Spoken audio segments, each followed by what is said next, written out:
Sinermonan ng Napolcom ang sigang car wash boy na nampastos sa mga pulis sa Mandaluyong. Ang lalaki, todo sorry habang kasama ang kanyang nanay. Nasa frontline ng balitang yan, si Ian Suyu, exclusive. Ano? Naninindak ka porket naka-uniform kayo? Ha? Viral sa social media ang video na ito ng komprontasyon sa pagitan ng mga pulis at ilang residente sa kahabaan ng Barangka Drive sa Mandaluyong.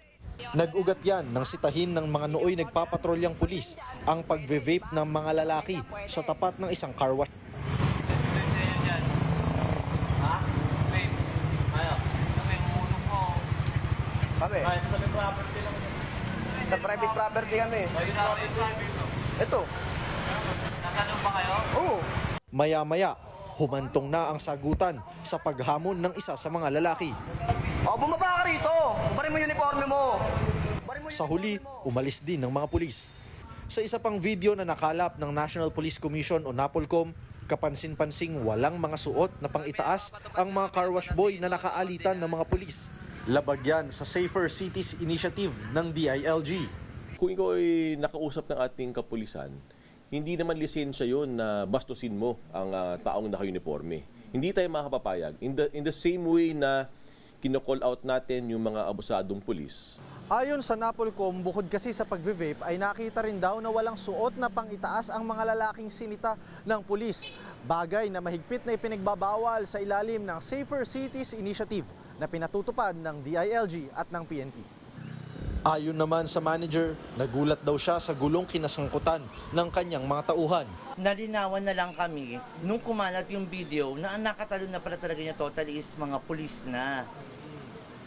So, napagalitan po siya. Ang ginawa ng management agad-agad, tinanggal siya. Kasi sobrang mali po yung ginawa niya. Personal na nagtungo si NAPOLCOM Commissioner Rafael Calinisan sa car wash para pagsabihan ang naghamong car wash boy. Una, hindi private na lugar itong bangketa, number one. Number two, ginagawa lang nila trabaho nila. Ang car wash boy naman, nagsorry kasama ang kanyang nanay. Bali, humingi po ng dispensa sa mga ginawa ko. Kung ano po yung nasabi ko noon is pasensya na po. Ayun lang, sir. Nanindigan naman ang mga pulis na ginagawa lamang nila ang kanilang tungkulin. Half naked po, tsaka smoking, vape. Opo, okay naman po yung approach po namin. Sa amin naman po is lagi naman po kaming nagpapakumbaba if ever kaya po namin pagbigyan yung tao. Nakatakda silang bigyan ng komendasyon ng NAPOLCOM. Nagbabalita mula sa frontline. Ian Suyu, News 5.